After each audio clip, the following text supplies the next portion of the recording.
3871, vegetation fire, Sonoma. Lives lost, homes burnt to the ground, memories turned to ash. Colonization severed the stewardship of the land by Native Americans. Decades of fire suppression has created an abundant fuel load in California. There's less rain, more extreme heat. Wildfire records are broken annually. The impacts of these fires are so common there is a new psychological term, solastalgia, referring to the depression and anxiety that accompanies the fear of environmental loss. It is no wonder that fire is seen as an adversary, as something to fear, to fight, and suppress.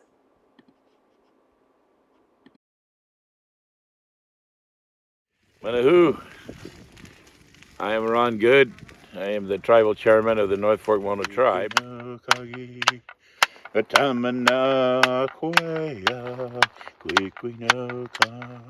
To Chairman Good, fire is a friend. Fire is as important as rain and sunlight.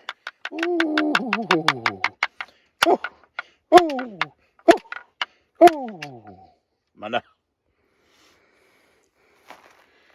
It's a renewal song.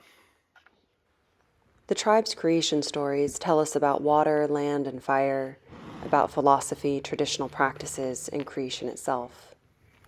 In the Central Valley, Ron carries the fire today. Living in Clovis, he works tirelessly to share his tribe's ancient tradition of cultural burning. My name's Bill Leonard, and I'm with the Southern Sierra Miwok Nation.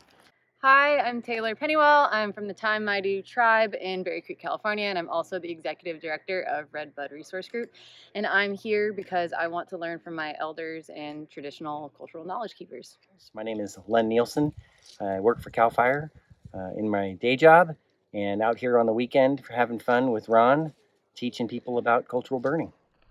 Cultural burning is different from prescribed burns that target areas to reduce fuel and the possibility of uncontrollable wildfires. Prepared improperly, the burn is hot, cooking the soil, and fuel is reduced, but there's no return of resources. Cultural burning expects the return of rejuvenated resources. Small-scale burns happen over time, and the ash is mixed with the soil, creating nutrients. When it cools down, he'll go in and drop everything. And then we'll cut all the hairs down, all the burnt stalks, and begin to rake up. And we'll rake all the ash in with topsoil, mix it all up, spread it back out, and then it'll be done. They're already 4 feet high since March, and we are in the middle of a drought. So for that to have that kind of a return, it didn't need a whole lot of water because the soil and everything was just right. And the sourberries grew around the older bush, and you can see what the grasshoppers came through already. And they don't hit the sourberries, but they sure do love the tobacco. This is midden from the old fires, and it looks almost the same texture, and it'll leave a film on your hand.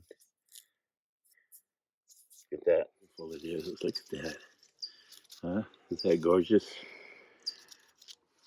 It might be a hand clapper coming up.